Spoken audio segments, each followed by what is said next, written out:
So I'm going to wrap up the day with an introduction to how TorranceLearning manages projects and how we have now worked with probably more than 1,000 people at this point, hundreds of people, in how to manage projects in the learning and development space. And our field is not really well known for its project management ethos. Okay? So I say that delicately, and yet, right, the room kind of giggles and stuff. So this is something that, quite frankly, like the software industry, particularly a couple decades ago, was known for basically being late, over budget, and not exactly what we asked for. So the software industry adopted or created agile project management methods in order to resolve some of that. How do we keep up with a project that is constantly changing? And by the way, I believe firmly that a project should change. Right? From start to finish, every single day you learn something more about the project that you're working on and the underlying organizational conditions that caused you to build that learning experience are probably changing, unless you're on a really boring project no one cares much for. So this change is indicative that we are doing something strategic and bold and awesome. So it's a good thing and we want to embrace it, right? But how we do that and how we adapt to that without being constantly pulled in a million directions, without constantly being tweaking and tweaking and tweaking and tweaking and tweaking and tweaking and never finished, right, are really some of the things that those agile methods look to address. And at TorranceLearning, I have a whole bunch of friends who are software developers, and starting about 2009, we started using agile methods ourselves. And we started adopting a very, very software-driven like model. We did exactly what all my buddies were doing. It seemed to make a lot of sense, except there were a few things around instructional design and around the nature of our work that didn't quite fit.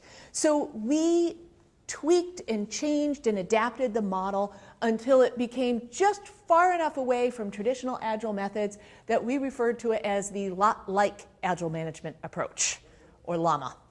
Which is why we have glittery llamas and pop llamas. There's llamas all over this place. We've been doing a lot with llamas for a lot of time.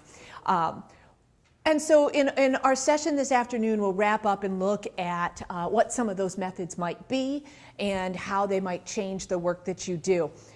One of the key things with Agile that we change, and one of the things that we in LLAMA do differently than Agile software development, is how we estimate our time. And we do this because, and who was I talking to this morning? I was talking to somebody this morning who said, right, that what weather forecasters are the only people who get to be consistently wrong and keep their jobs, right? Because forecasting the weather, they're not weather promisers. They're weather forecasters. They are estimating. And the same thing, when somebody says, how long is it going to take you to do something, you're providing an estimate. Okay? And when we think of that as a promise, then that's a different thing altogether. So those of you in the room, I'm looking at a few of you who I know are old enough to remember the early days of the Dilbert cartoon. Okay? Dilbert was sitting down at his desk, and his pointy-haired boss comes in and says, I have a bug that I need you to fix. How long is it going to take? And the thought bubble goes up, and it says 2 hours. And the speech bubble goes up, and it says 2 days. Okay. So the next panel on this cartoon is the pointy-haired boss, and he's sitting down, and his boss comes in and says, how long is it going to take Dilbert to make that fix? And he says, 2 weeks. And the next panel, and it's 2 months. And it gets to the CEO's desk, and it says, it's going to take Dilbert 2 years. Do we do it or not? Okay, CEO says, no, we're not going to do it, okay? So everybody in Dilbert's world is like, yahoo, no work, right? Even if she said, yes, we're going to do this, even the folks in Dilbert's world are not so incompetent that they can't deliver 2 hours worth of work in 2 years, okay? What is happening here, though, is that everybody is making a decision based on a lie.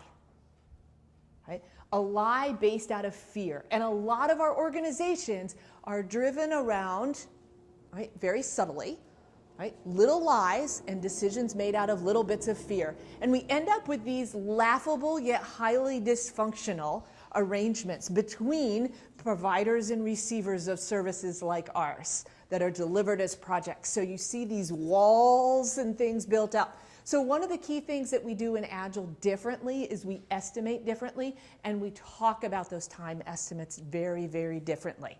So one of those techniques, and we'll go through it this afternoon, is really how do we estimate the work to be done without padding as an item that is separate from the deadline by which I will give it to you. So with that funny story, I want to kick off the next part of the download. I'm seeing people kind of coming in. I'm going to turn off my mic so George doesn't have to listen.